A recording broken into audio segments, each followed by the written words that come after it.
Les valeurs, les objectifs d'éco, le but, c'est de rendre plus accessibles les services.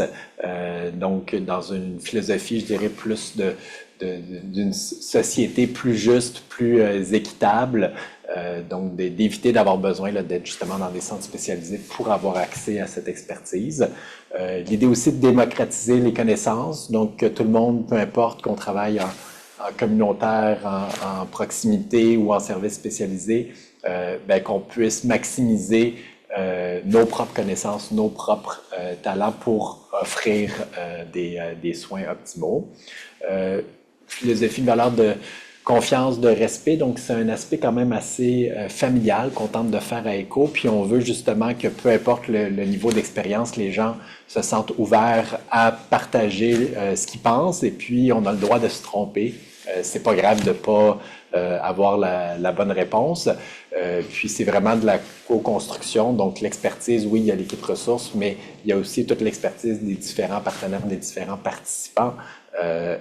Puis c'est important là, que tout le monde se sente à l'aise de le partager.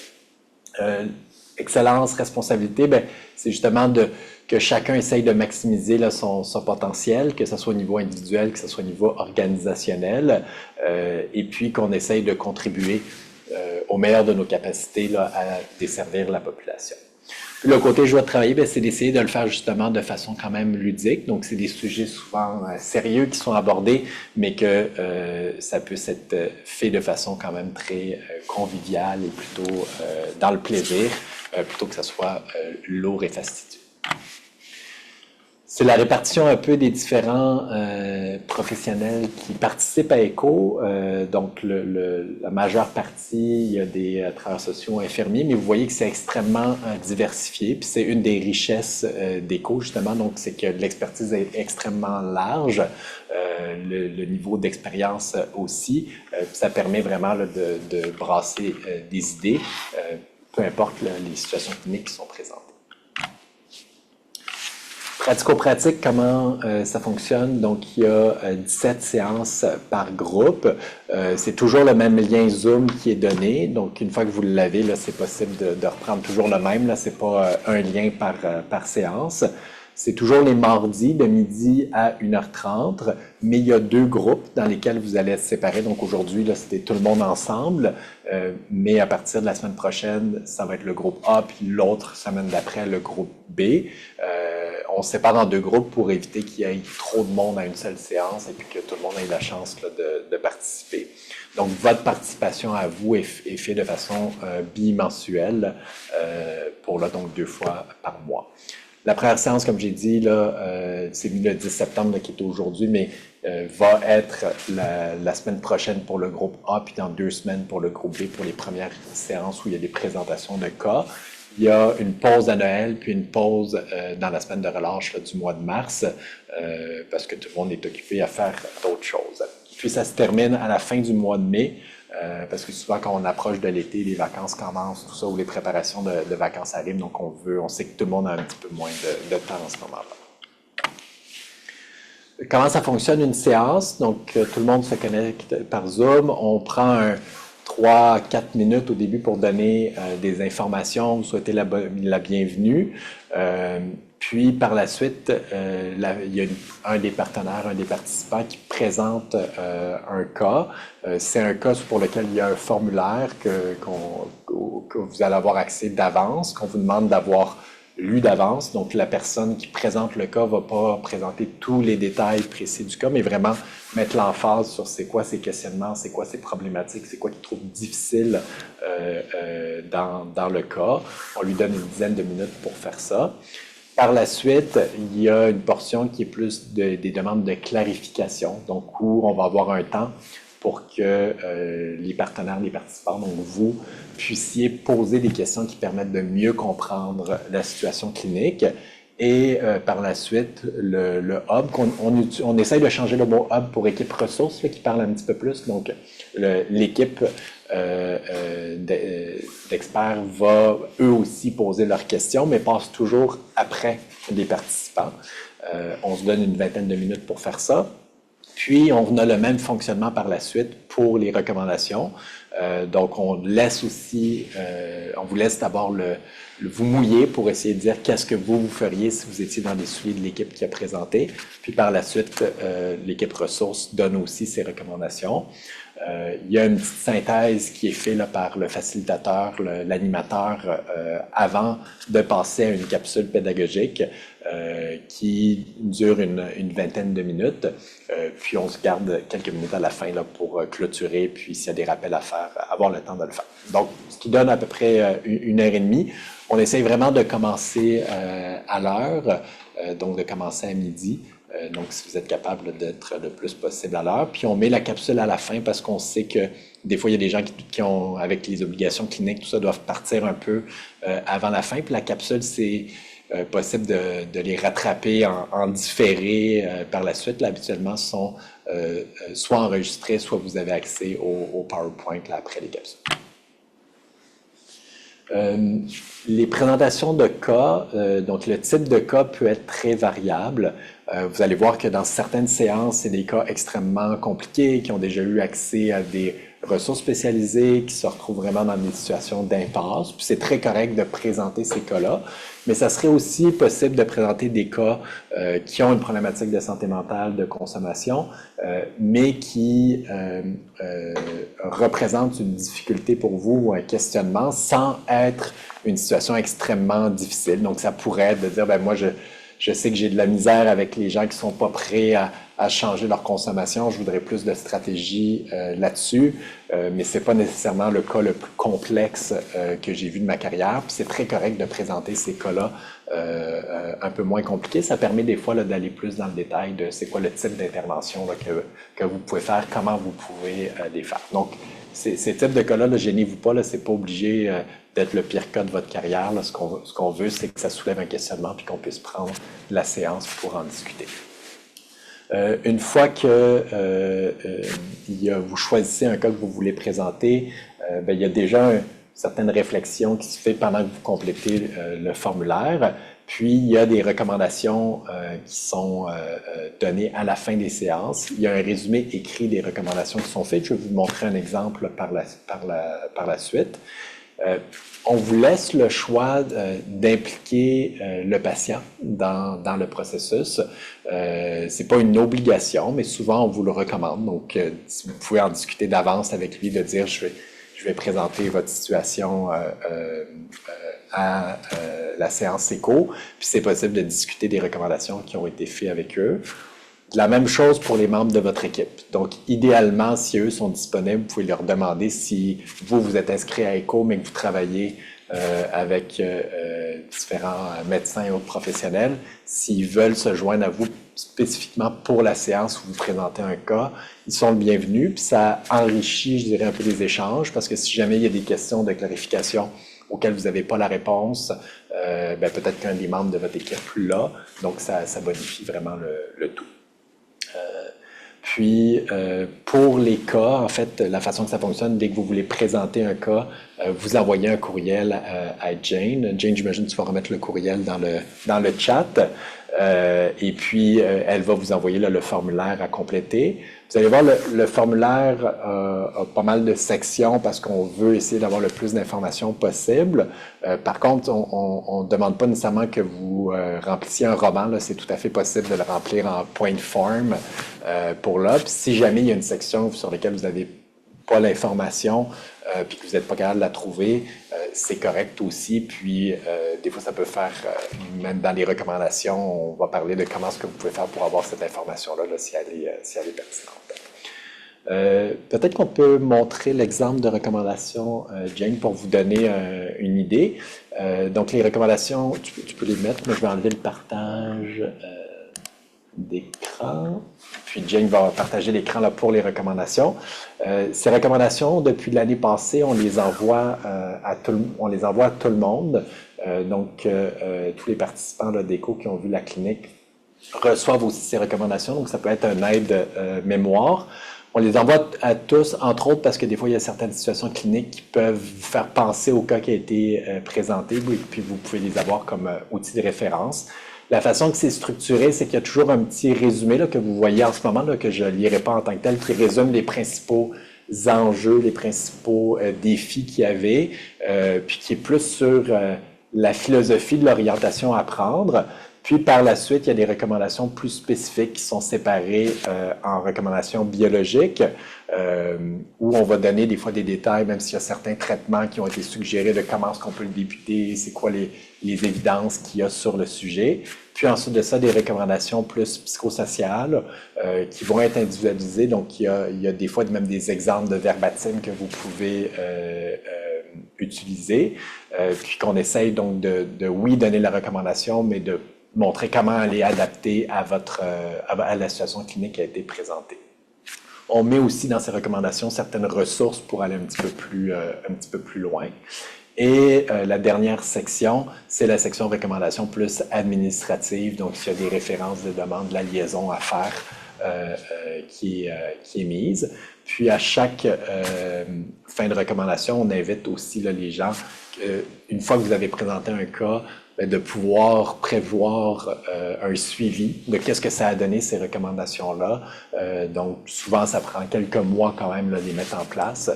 Donc, c'est possible de dire 6 mois après, je voudrais présenter soit une courte mise à jour pour dire les choses ont bien évolué ou une mise à jour où vous dites il y a des nouveaux défis qui sont apparus, je voudrais des nouvelles recommandations. Puis là, on se donne une séance là, pour en discuter. Je vais...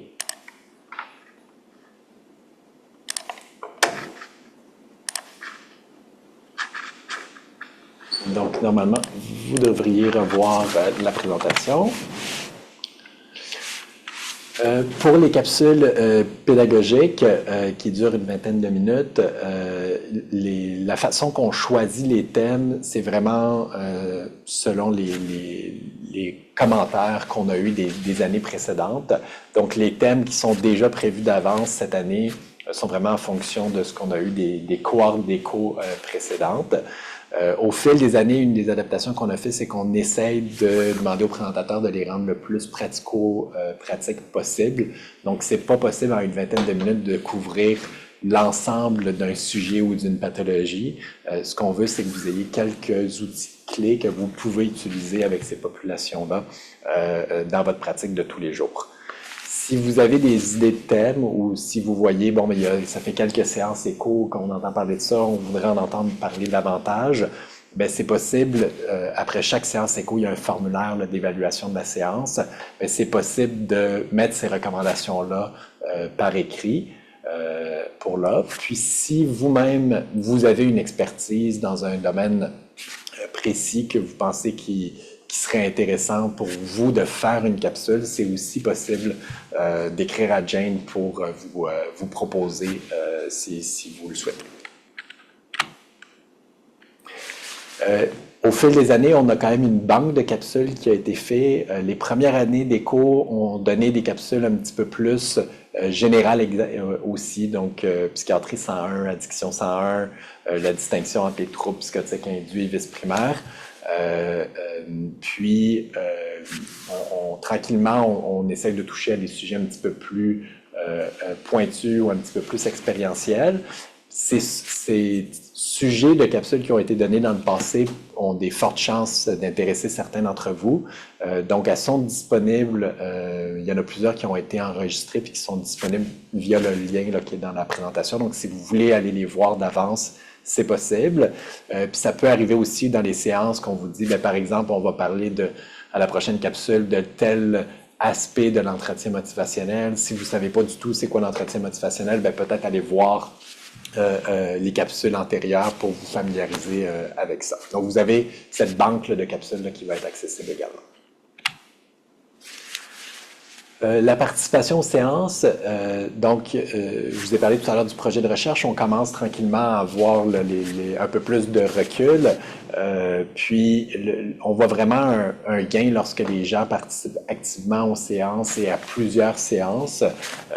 Donc, le seuil minimum là, pour avoir un bénéfice, ça semble être un minimum là, de 5-6 séances, puis on vous encourage fortement là, à essayer de faire l'ensemble des séances éco.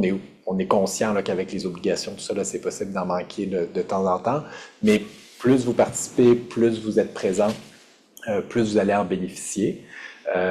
On veut aussi que l'activité fasse du sens, donc on est il y a une structure de base à ECHO, mais on est assez à l'écoute de vos besoins, que ce soit en termes de capsules, que ce soit en termes de sujets que vous voulez voir abordés. Donc on veut vos commentaires. On vous encourage aussi à être actif. On sait que c'est sur l'heure du midi ECHO, mais on vous encourage, même si vous mangez, à garder votre caméra ouverte pour que les gens qui participent puissent voir les réactions des gens, qu'ils n'aient pas l'impression de parler à un écran noir, puis que ce soit le plus convivial possible. Puis on vous encourage aussi à présenter des cas. Puis comme je vous ai dit, on veut que tout le monde, peu importe leur expérience, peu importe leur profession, soit à l'aise de le faire. Puis que vous puissiez oser vous mouiller, puis faire confiance au groupe, que l'idée, c'est de suggérer des pistes de solutions, mais de façon avec le souci d'opportunité d'apprentissage et pas que personne se fasse taper sur les doigts ou dire « vous auriez dû faire ci ou ça ». L'autre point, c'est qu'on veut que vous puissiez développer un certain réseau, un certain partenariat. Donc, dans chacun des groupes, il y a des gens de différentes régions, mais on essaye que dans chaque groupe, il y ait des gens de la même région. Donc, si vous venez, par exemple, du Saguenay, mais on essaye de mettre les différentes personnes du Saguenay dans le même groupe pour qu'ils puissent justement réseauter entre eux. Mais dans chaque groupe, on veut qu'il y ait un équilibre entre les milieux plus urbains et les milieux plus ruraux pour échanger justement sur les différentes réalités. C'est aussi possible de contacter les gens de votre région. Donc, on vous encourage à le faire s'il y a des questions des fois plus pointues. Le processus d'évaluation, donc le O de ECHO pour les outcomes, pour les résultats, il y a une partie qui est plus du feedback instantané, je dirais. Donc, après chaque séance, on vous demande de remplir un formulaire pour la rétroaction sur la séance en tant que telle.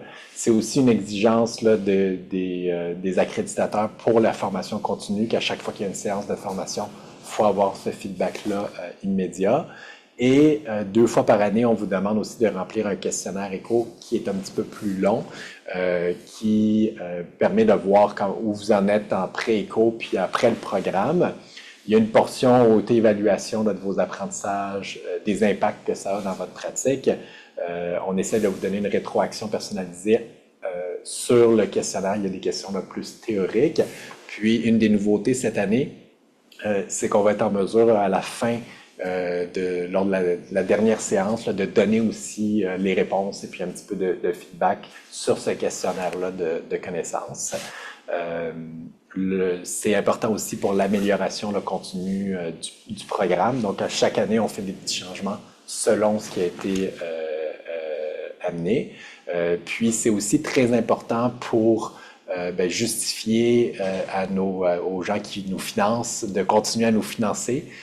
Donc, c'est important de montrer que ce qu'on donne a un certain impact. Donc, ce questionnaire, on vous demande de le remplir pour tous les participants. Par la suite, vous avez le choix de décider, par contre, est-ce que vous souhaitez que ce formulaire-là que vous avez rempli soit utilisé à des fins de recherche ou pas. Même si vous ne voulez pas faire partie de la recherche, on vous demande de le remplir pour justement les accréditations au niveau formation continue, puis pour donner le feedback au niveau des sources de financement. Donc, le projet de recherche, le but, c'est d'évaluer les contributions du programme à l'apprentissage en tant que tel. Puis, c'est sûr qu'il y a l'aspect de vouloir améliorer le programme de télémentorat, donc le programme ECHO en tant que tel. Que vous participiez à la recherche ou pas, ça n'a aucun impact sur votre participation au programme ECHO. Puis, bien sûr, pour la portion projet de recherche, toutes les données que vous donnez sont confidentielles. pour là. La façon de donner le consentement, si vous voulez participer à au projet de recherche ECHO, c'est dans le questionnaire en tant que tel. Là, vous allez avoir l'option de cliquer sur « Oui, je veux participer » ou « Non, je ne veux pas participer ». Puis ça ne vous demande pas d'implication supplémentaire. Il n'y a pas d'autres questionnaires à remplir en plus. L'autre point important, c'est que, comme je vous ai dit, ECHO a été développé au Nouveau-Mexique. C'est il y a une maison mère ECHO, puis eux récoltent des données sur tous les participants ECHO à des fins d'amélioration et puis de connaître un petit peu plus comment ECHO se répand à travers le monde. Donc, les informations qu'ils recueillent, c'est le nombre de séances, le moment de chaque séance, c'est quoi les taux de participation, mais ils nous demandent aussi de fournir les noms des participants qui sont présents à chaque séance. C'est sûr que vos informations individuelles restent confidentielles, mais c'est important qu'on vous le divulgue et puis que vous soyez au courant. S'il y en a qui ont plus de questions là-dessus, c'est possible de d'écrire à Jane sans problème. Il y a un comité scientifique, donc pour toutes les formations médicales continues, ça prend un comité scientifique qui se rencontre 2 fois par année. Il y a plusieurs buts. Un des buts, c'est de s'assurer de la fidélité du modèle ECHO, aussi de viser qu'il n'y ait pas de conflit d'intérêts des différents conférenciers, qu'il y ait une certaine neutralité, de discuter des thèmes de capsules puis des améliorations à faire pour l'année suivante. Puis on vous a mis les différents membres du comité scientifique. Il y a des gens qui sont des partenaires, des participants ECHO. Il y a d'autres personnes qui sont justement pas sur l'équipe ressources, qui sont des partenaires pour avoir un certain équilibre. Les crédits de formation continue, donc c'est accrédité par la Faculté de médecine de l'Université de Montréal. Vous les recevez une fois par année en juillet, donc à la fin des séances ECHO. C'est un crédit de formation par heure de présence, donc 1,5 crédit par séance. Il y a également des crédits pour les questionnaires qui sont donnés. Puis pour ceux qui, selon leur ordre professionnel, qui ont besoin de crédits qu'on dit de type 3, où il y a une rétroaction, mais ces questionnaires-là donnent ces types de crédits-là. Puis il y a également un crédit qui est donné lorsque vous présentez un cas, aussi de type 3, où il donne justement un feedback sur votre pratique en tant que telle. Puis, d'un point de vue pratico-pratique, je pense que Jane va vous envoyer un lien par courriel. Donc, Anne, tu vas l'expliquer? Vas-y, Anne. Je t'ai vu là. Donc, bonjour à tous. Je me présente pour ceux qui ne me connaissent pas. C'est Anne Vittevrangel. Je suis un peu avec Jane, la coordonnatrice, là, et un peu responsable de tout le travail qui se fait derrière. Et puis, pour faciliter le travail de Jane, qui doit, après chaque séance, regarder et compter, puis mettre un petit croix à chaque fois que vous êtes présent, on a essayé d'automatiser tout le processus avec des gestionnaires de données, donc des spécialistes en données, et qui ont ouvert un compte RedCap. Demandons pas de les expliquer, mais bon, c'est un compte RedCap qui fait en sorte que si vous utilisez le lien qui vous sera envoyé quelques jours avant la séance où il va y avoir le cas, donc en quelque part, quand vous allez vouloir revoir le cas juste avant la séance, si vous utilisez ce lien-là, ça va être automatisé votre présence. Donc, il n'y aura pas de risque d'erreur par rapport à le nombre de crédits octroyés par chaque présence. Si vous utilisez le lien dans l'entrée d'agenda, c'est pas grave, c'est le même lien, sauf que Jane va le faire. Il va falloir qu'elle fasse le décompte manuellement. Mais c'est pas la fin du monde, mais si vous voulez vous nous faciliter la vie, utilisez le lien qui va être envoyé dans le courriel avec la présentation de cas. Merci. Puis, n'hésitez pas pour toute question d'écrire à Jane ou moi. On nous fera plaisir de vous répondre. Marie-Claire, est-ce que c'est une question pour Anne directement ou si c'est un autre sujet, je finirai peut-être la capsule pour avoir ça, mais c'est une question directement pratico-pratique à Anne, vous pouvez lui poser tout de suite.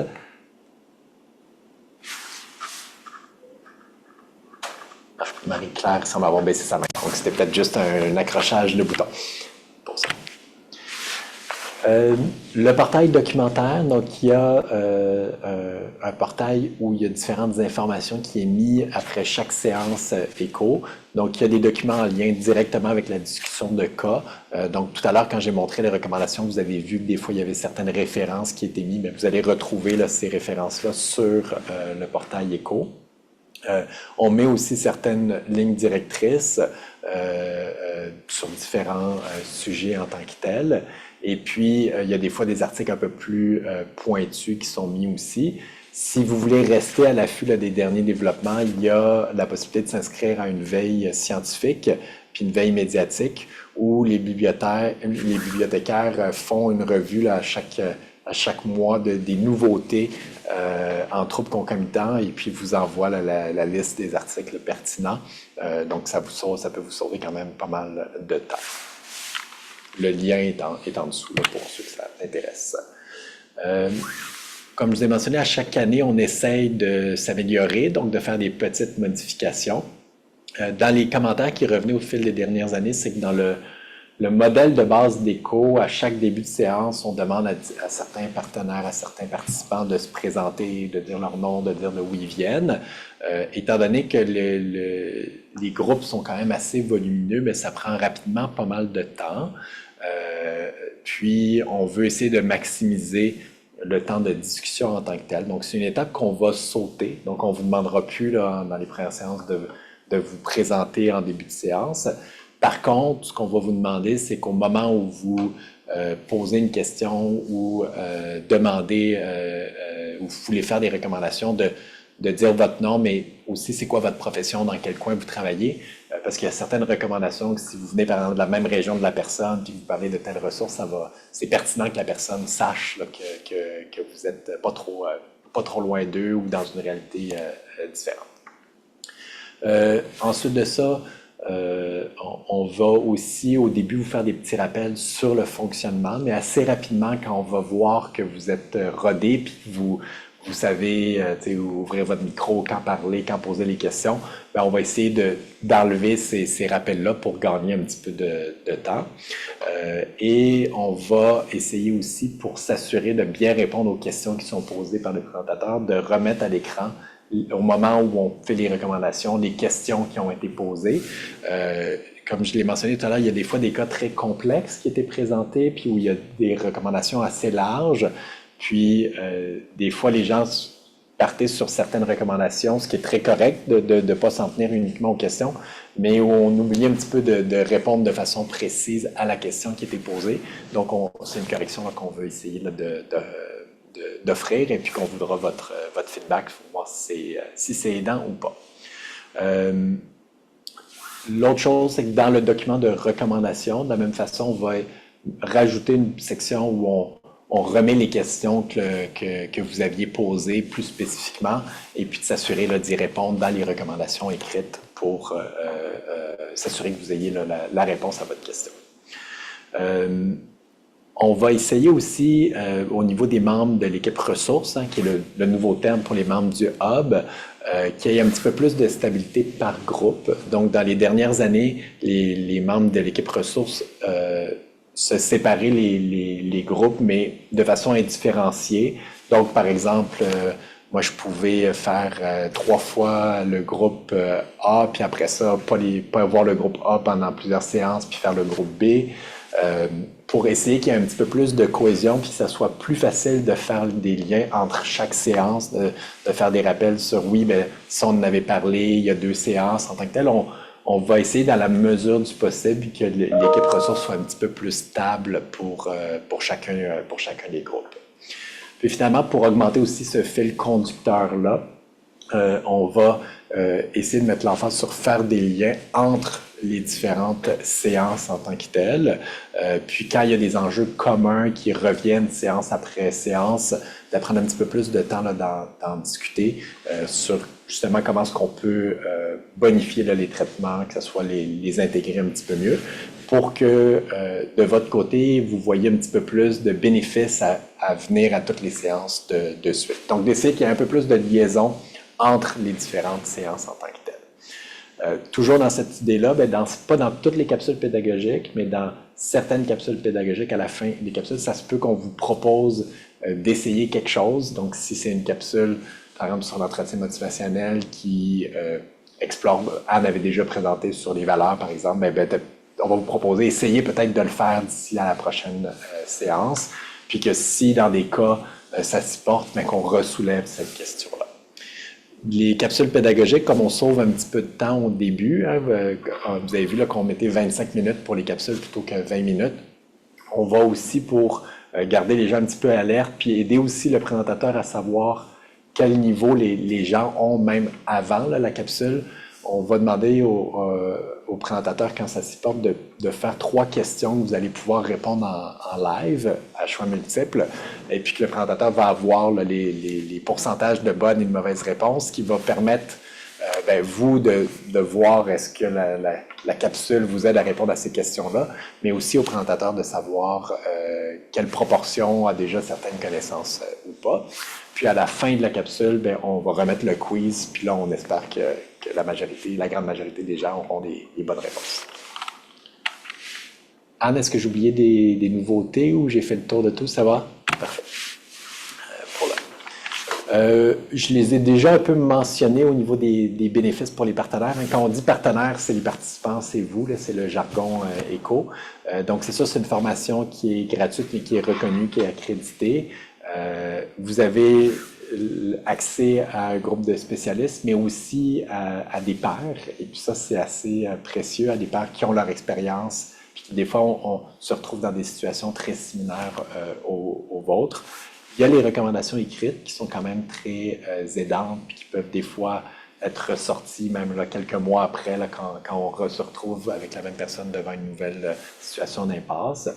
Il y a, avec justement toutes les données qui sont mises, la facilité d'avoir accès à des connaissances qui sont basées sur les données probantes, puis d'avoir du matériel documentaire qui va de ce côté-là. Il y a la possibilité de développer des compétences, puis d'augmenter un peu votre sentiment d'efficacité, puis votre capacité à prendre en charge, à assurer le suivi de ces clientèles-là parfois complexes, puis la possibilité de faire du réseautage, développer des partenariats.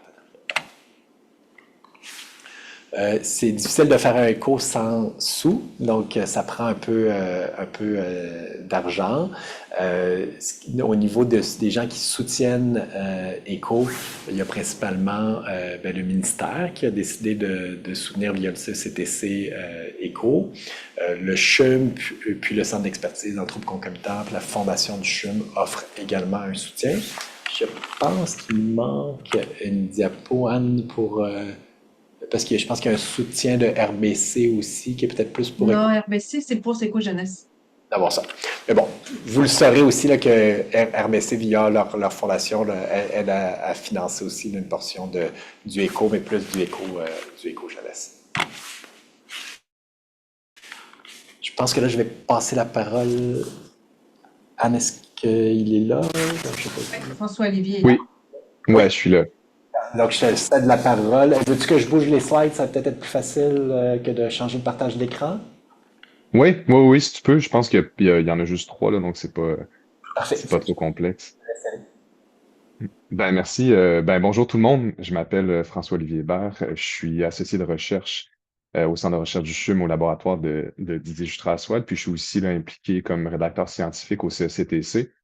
Puis je suis là pour vous parler assez rapidement là, d'un service qu'on a qui peut ressembler un peu à Echo, mais qui est quand même assez distinct. Puis vous allez voir pourquoi. C'est notre service d'avis scientifique, dans le fond, qui, résumé là, de façon très simple, permet de répondre à des questions d'ordre clinique ou de gestion qui sont souvent complexes et ça, c'est le critère principal, là, une question qui n'est pas répondue, une question difficile, vous ne trouvez pas réponse nulle part, ben, vous pouvez nous poser la question, puis nous, sans prétendre pouvoir répondre à n'importe quoi, ben, on va creuser les méninges pour essayer de répondre au meilleur de nos connaissances avec nos experts, puis avec la littérature scientifique, la littérature grise, on va essayer de répondre à la question.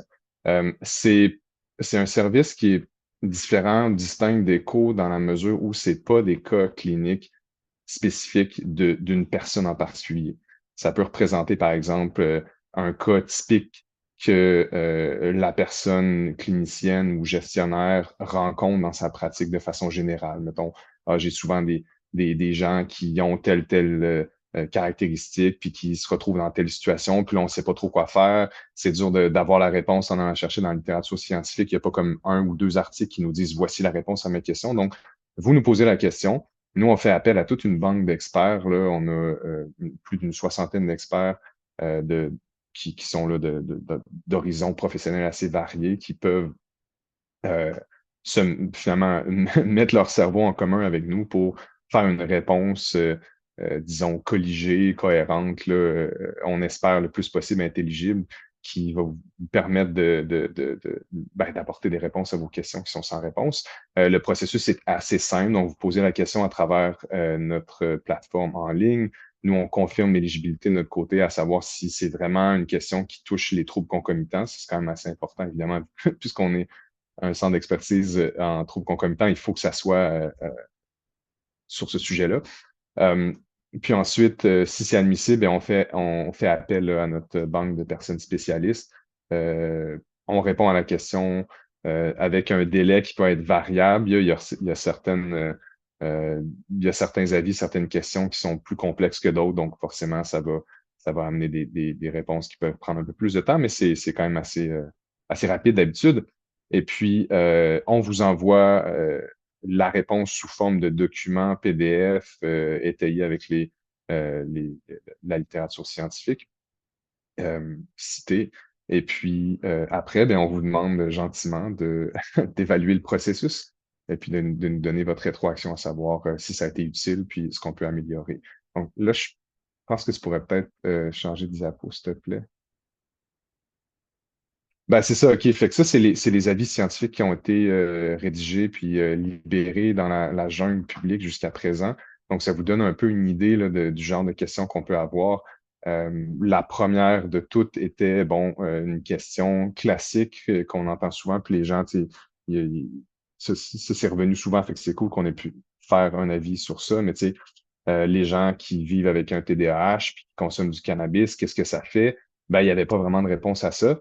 On a produit un avis scientifique, puis après ça, ben, les gens peuvent s'en servir là, pour essayer d'améliorer leur pratique, puis de faire leurs activités de clinique normale. Bref, il y en a plusieurs, sont toutes sont toutes publiques sur le site du CECTC sous la rubrique avis scientifique. On en fait là, quand même relativement régulièrement. On en a fait, entre autres, la meilleure stratégie dans l'application de l'approche de réduction des méfaits dans un contexte d'hospitalisation. Donc, vous voyez, c'est des questions relativement larges, mais qui peut-être peuvent quand même toucher plusieurs personnes dans différentes professions. Puis tu te dis, ben, crime, il me semble, je rencontre souvent ça, mais je sais pas vraiment quoi faire avec ça. Donc, voilà, c'est là que notre équipe essaie de vous venir en aide finalement. Puis je pense qu'il y a une autre diapo après. Voilà, oui, c'est ça. Puis ça, c'est aussi quand même très intéressant parce que euh, pour des raisons de facilité de transfert de connaissances, puis d'utilisation rapide, puis d'avoir un espèce de cue visuel de comment bien répondre de façon succincte à la question, on transfère ces avis-là qui sont souvent rédigés là, sur plusieurs pages, avec références scientifiques et tout, mais il y a un format un petit peu plus simple ou allégé qui permet de répondre de façon vraiment ciblée à la question, avec un résumé illustré qui montre un peu là, c'était quoi la question, la problématique, puis comment la vie a tenté de répondre à cette question-là, mais vraiment en image avec des schémas, des concepts euh, très, très courts pour vraiment saisir l'essence là, de la question puis la réponse. Puis ça aussi, c'est des documents là, PDF, généralement d'une ou deux pages, là, très, très courts et très visuels qui sont publics, donc qui sont accessibles un peu c'est pour tout le monde. Puis ça peut être un bon outil de transfert de connaissances pour montrer, je sais pas moi, à ses collègues, à ses supérieurs, montrer éventuellement aussi si ça touche la clientèle, ben là, c'est possible de le prendre, de le montrer à quelqu'un, puis d'expliquer certains concepts.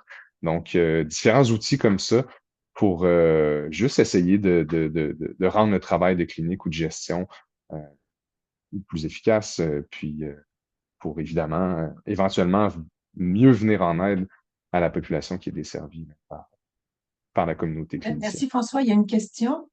Est-ce Oui. que le trouble concomitant doit être absolument santé mentale et dépendance? Ben, sinon, ce serait quoi, genre santé physique, dépendance ou santé mentale, santé physique? Tu sais, j'aurais tendance à dire que oui, c'est vraiment santé mentale, dépendance. Après, on fait vraiment du cas par cas. Donc là, tu sais, ça dépendrait peut-être là, ben, du cas spécifiquement, là, ouais, Est-ce que c'est ça ça. pourrait être santé mentale et écran, utilisation problématique d'écran? Donc, Oui, dépendance sans substance. oui, oui, oui, dépendance sans substance. Oui, oui, oui, ça pourrait en effet. Ça, oui. Puis Jonathan a écrit santé mentale, TNC, des troubles cognitifs. Santé mentale et troubles cognitifs. Ouais, non, là, faut qu'il y ait une composante de dépendance, là, ouais, pharmacologique ou non. Merci. Ben, merci à tout le monde. Merci beaucoup, François-Olivier.